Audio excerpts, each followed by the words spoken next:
Hello everyone, কেমন আছেন সবাই? আরেকটি নতুন ব্লগে আপনাদেরকে আমন্ত্রণ জানাচ্ছি। আজকের ব্লগটা শুরু করছি এয়ারপোর্ট থেকে। আজকে থেকেই আমাদের সামার ভ্যাকেশন শুরু, আর এই ব্লগগুলো অনেক আগে থেকেই করা। আমি ভ্যাকেশন থেকে চলেও আসছি। এর মধ্যে মে মাসে 29 তারিখ ছিল আমাদের ফ্লাইট, তো এখানে বোর্ডিংয়ের জন্য অপেক্ষা করছি।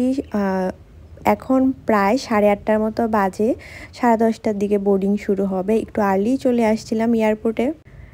নিউ ইয়র্ক থেকে ডেনভার আমরা ফ্লাই করব, 4.5 ঘন্টা লাগবে। আর সকালবেলা 4.5 ঘন্টা খুব বোরিং লাগে, কারণ ঘুম আসে না।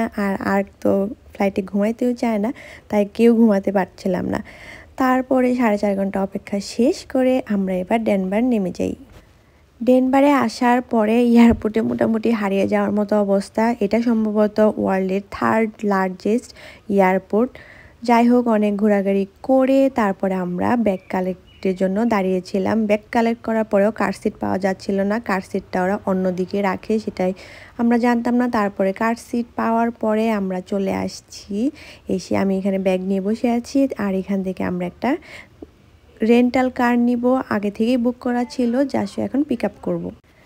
আমাদের ট্রিপটা 13 দিনের ট্রিপ। 13 দিনের ট্রিপের জন্য এই গাড়িটা আমরা ডেনভার থেকে ওয়াইমিংয়ে যাব, ইউটাতে যাব, সব কিছু ঘুরে ঘুরে তারপর এই গাড়িটা আবার এখানে রিটার্ন দিয়ে দিব। ডেনভারে আমার এই প্রথম আসা, এসেই বেশ ভালো লাগছিল। এখন আমরা সরাসরি হোটেলে চলে যাব, কারণ এখানে আজকে রাতটা থেকে কালকে আমরা ওয়াইমিংয়ে রওনা দিব। ওয়াইমিংয়ে ডেনভার থেকে 11 ঘন্টা লাগবে। আর এই ক্লিপগুলো পরের দিন সকালবেলার, কালকে আর ক্লিপ নেইনি কারণ খুব বেশি টায়ার্ড লাগছিল। এখন রেডি হয়ে যাচ্ছি ব্রেকফাস্ট করার জন্য। যেহেতু গতকালকে এসেছি, আজকে থেকে ভ্যাকেশন মোড অন। মানে খুব ভালো লাগছিল, কারণ ঘোরাঘুরি করতে কার না ভালো লাগে। ব্রেকফাস্টে খুব একটা কিছু খাওয়া হয়নি। আমি একটু স্ক্র্যাম্বল এগ আর ইয়োগার্ট নিয়েছিলাম। তারপর আমরা বের হয়ে যাই ওয়াইমিংয়ের দিকে। যাওয়ার পরটা এত সুন্দর ছিল, দূর থেকে মাউন্টেন দেখা যাচ্ছিল, মাউন্টেনের পর মাউন্টেন, কোনটা রেখে কোনটা। তারপরে ওই যে মাউন্টেনের উপরে যে স্নোগুলো, এইগুলো আরও বেশি ভালো লাগছিল। ডেনভার থেকে ওয়াইমিংয়ে, ওয়াইমিং থেকে ইউটাতে কিভাবে আসছি, কোন কোন জায়গাগুলো ঘুরেছি, এর আগেও আমি শর্ট কিছু রিলে আপলোড দিয়েছি। তারপরে আমি প্রতিটা ব্লগে ডিটেলসে বলবো কিভাবে ট্রাভেল প্ল্যানটা করা হয়েছিল। তবে ওয়াইমিংয়ে যাওয়ার রাস্তাটা 11 ঘন্টা হলেও আমরা মাঝ রাস্তায় বেশ কিছুবার থেমেছি। 3 ঘন্টা বা 2.5 ঘন্টা করে ড্রাইভ করার পর মাঝখানে ছোটো ছোটো একটা গ্যাপ দিয়েছি, বা কোথাও ওয়ালমার্টে দাঁড়িয়েছি, বা কোথাও লাঞ্চ করার জন্য দাঁড়িয়েছি। প্রায় 2.5 ঘন্টা দাঁড়ানোর পর আমরা আইদাহো ইউনিভার্সিটির একটা ক্যাম্পাসে দাঁড়িয়েছিলাম। এখানে ছোট একটা লেকের মতো ছোট একটা সিটি, এখানেই বসে আজকে আমরা আমাদের লাঞ্চটা করব। আর যাওয়ার সময় খুব একটা দোকান চোখে পড়েনি, রেস্টুরেন্টের দোকান, তাই আমি আগেই কিছু খাবার সাথে করে নিয়ে নিয়েছিলাম, যেন সময় নষ্ট না হয়, কোথাও একটা বসে খেয়ে নিতে পারি। রাস্তাটা কত সুন্দর তাই না? দূর থেকে মাউন্টেন, মাউন্টেনের পর আরেকটা বড় মাউন্টেন, তার উপর অনেক স্নো। এই জায়গাটা অনেকটা ফ্ল্যাট মনে হলেও রাস্তা মোটামুটি ফাঁকাই ছিল। একদম ড্রাইভিংটাও অনেক বেশি সুন্দর, ট্রাফিক নেই, এছাড়া খুব একটা বোরিংও লাগছিল না।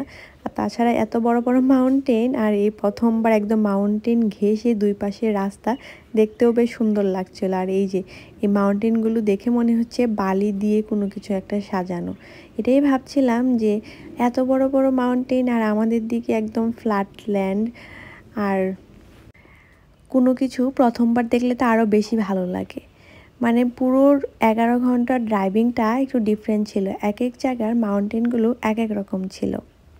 আমরা ইউটা আইদাহোর উপর দিয়েই যাব, তবে ওখানে কোথাও থামবো না। আর তাছাড়া এখানে যখন আমরা এখন যাচ্ছি আসপেনের উপর দিয়ে, আসপেন থেকে ওয়াইমিংয়ে যেতে, বা ওয়াইমিংয়ের যেখানে আমরা হোটেলটা রেন্ট করেছি সেটা হলো একদম মন্টানা বর্ডার ঘেঁষে, সেখানে যেতে আমাদের 2 ঘন্টার মতো সময় লাগবে। শুরুতে মনে হয়েছিল যে 11 ঘন্টা চালানো সম্ভব না একদিনে, তাই আমাদের ওয়াইমিংয়ে হোটেল বুক করা ছিল। তবুও যদি চালানো সম্ভব না হয়, আমরা আসপেনে আজকে রাতটা থেকে যাব। যাই হোক, সন্ধ্যার আগেই আমরা আসপেন পৌঁছাতে পেরেছি। প্ল্যান ছিল আসপেন যদি পৌঁছাতে না পারি সন্ধ্যার আগে, তাহলে আর আজকে আর ওয়াইমিংয়ে আর যাব না। তারপর আমরা ভাবলাম যে এখান থেকে খাওয়া দাওয়া করে তারপর আমরা চলে যাব আমাদের হোটেলে। এখান থেকে আমাদের হোটেল প্রায় 2 ঘন্টা দূরে, একদম মন্টানা বর্ডারে। যাই হোক, সারাদিন খুব একটা হেভি খাবার খাওয়া না হলেও মনটা চাচ্ছিল একটু হেভি খাবার খাওয়ার জন্য, আবার একটু ভাত টাইপের খাওয়ার জন্য।